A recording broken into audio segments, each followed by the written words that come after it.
Okay, let's dive right into this. Have you ever stopped to really think about the underlying mechanics of a temper tantrum?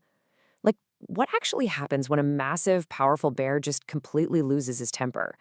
We aren't just talking about getting a little grumpy here, or, waking up on the wrong side of the cave. We're talking about becoming fully, blindly enraged to the absolute point where all logic just evaporates. Now, we all intuitively know that unchecked anger has negative consequences, right?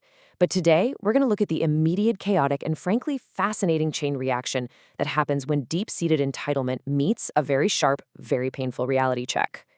It is a psychological unspooling that happens in mere seconds. So welcome to The Explainer. I am so incredibly excited to guide you through today's topic. We are going to look at a brilliant rendition of a classic fable produced by the Fable Cottage, specifically their wonderfully animated story, The Bear and the Bee. But listen, we aren't just reading a simple bedtime story today. Oh no, we are going to meticulously dissect this tale as a fascinating case study in cause and effect, the hidden dangers of unwarranted entitlement, and that rapid, destructive spiral of emotional escalation. We're going to map out exactly how a minor inconvenience, something we all face literally every single day, can rapidly snowball into an absolute unmitigated catastrophe when emotional regulation just completely fails. All right, let's get into Section 1, the trigger, the empty cupboard. So every massive blowout starts with a tiny, seemingly insignificant spark, right? In this case study, that spark is an empty cupboard. This sets our scene perfectly, introducing Mr. Bear as he faces an everyday, practically harmless problem in his own kitchen. Now, Mr. Bear's immediate reaction is incredibly telling. He goes, "Oh no, no honey!" As the story notes, everybody knows that bears love honey. But when Mr. Bear looks in his cupboard and finds it bare, he doesn't just adapt. He doesn't take a deep breath and decide, hey, maybe I'll eat some berries instead, or perhaps go fishing. No, this discovery creates a sudden, intense sense of frustrated entitlement. He feels he inherently deserves honey right at this very moment. So, driven purely by his craving and his absolute lack of patience, he heads straight out into the forest. He quickly spots a beehive high up in a tree, and he smells that sweet prize. Honey. Moving right along to Section 2, the warning, establishing boundaries. This brings us to the absolutely critical moment of interaction in the forest. Mr. Bear smells the honey, and without a single second of hesitation or even considering who might actually live there, he just jams his massive paw right into the beehive. He doesn't investigate, he just takes. And out flies a single bee. "Hey, Bear, go away. This is not your honey." Now, this tiny insect brilliantly illustrates a clear, immediate establishment of boundaries. It's a simple, direct verbal warning to the invading bear. Notice how the bee isn't attacking it? It's simply stating a factual, unarguable boundary. This is not yours. Leave. It's actually offering the bear a remarkably gracious out here, a real chance to just walk away before things escalate. But look at the stark contrast in these two worldviews. On one side, we have an incredibly annoyed Mr. Bear, making an arrogant assertion based entirely on his physical size. He basically says, "I am bigger than you, and I am stronger than you too. I can do what I want, now buzz off." And on the other side, we have the bee's absolute rightful defense of its home. This is not your honey. Mr. Bear is relying purely on the primitive logic of might makes right. He genuinely believes that his sheer size and strength mean the rules and the personal boundaries of others simply do not apply to him. It is the ultimate expression of entitlement, and it's completely blinding him to the very real danger he is casually putting himself in. Which brings us to Section 3, escalation and destruction. Okay, this is the tipping point. This is where mere annoyance violently shifts into blinding, uncontrollable rage. Because Mr. Bear completely ignores the bee's clear warning, he arrogantly sticks his paw into the beehive for a second time. And this time, zzz, zing, owie. The bee bypasses the thick fur of the paw and stings him right on his nose, literally the most sensitive part of his face. Let's trace exactly how fast the situation completely falls apart. Step 1, he smells the honey. Step 2, he completely ignores a direct verbal warning. Step 3, he gets stung on the nose and screams, my nose, ooh, I'm so angry." And guys, this is where reason completely vanishes. Step 4, he grabs a big stick and violently swings at the tiny, fast bee, missing wildly and getting angrier and angrier, roaring, "Gar, gar, I will squash you, come here!"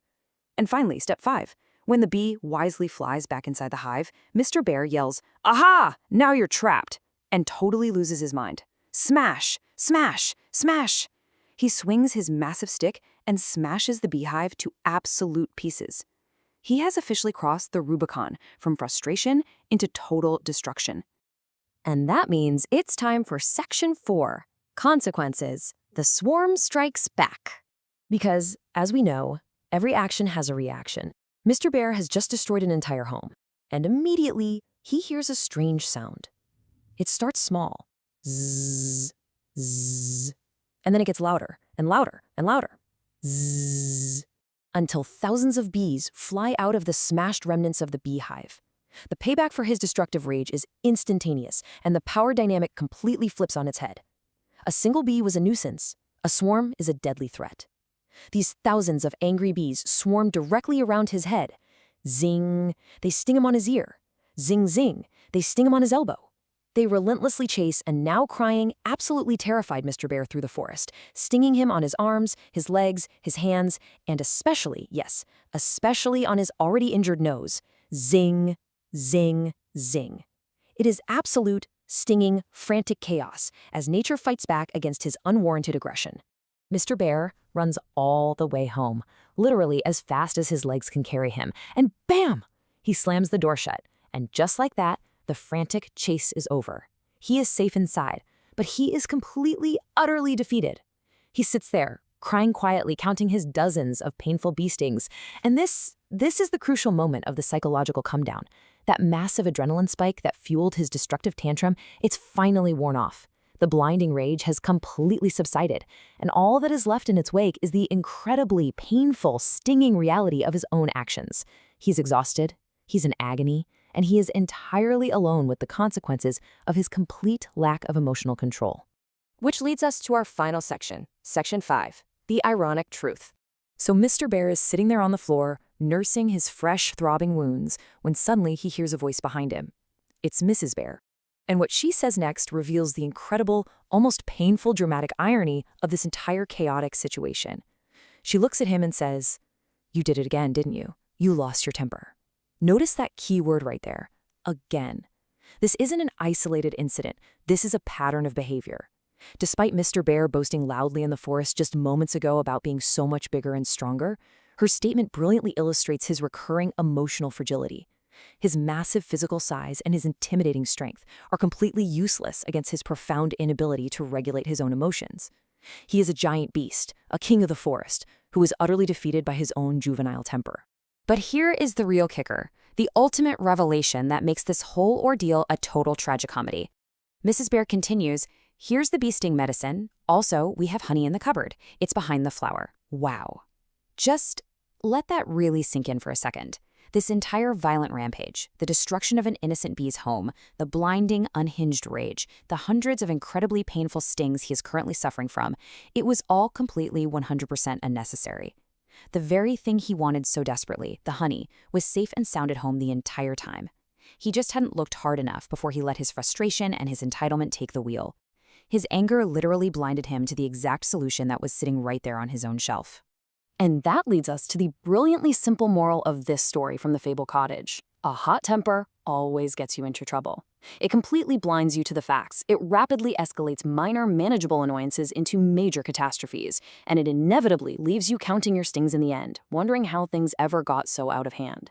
So, I want to leave you with this final provocative thought as we wrap up our analysis today. When you feel that familiar sense of entitlement and rage bubbling up inside you, what is your personal beehive that you are about to absolutely smash to pieces when your honey might just be hiding quietly right behind the flower? Thank you so much for joining me today. Keep your temper cool, stay curious, and I'll see you on the next Explainer.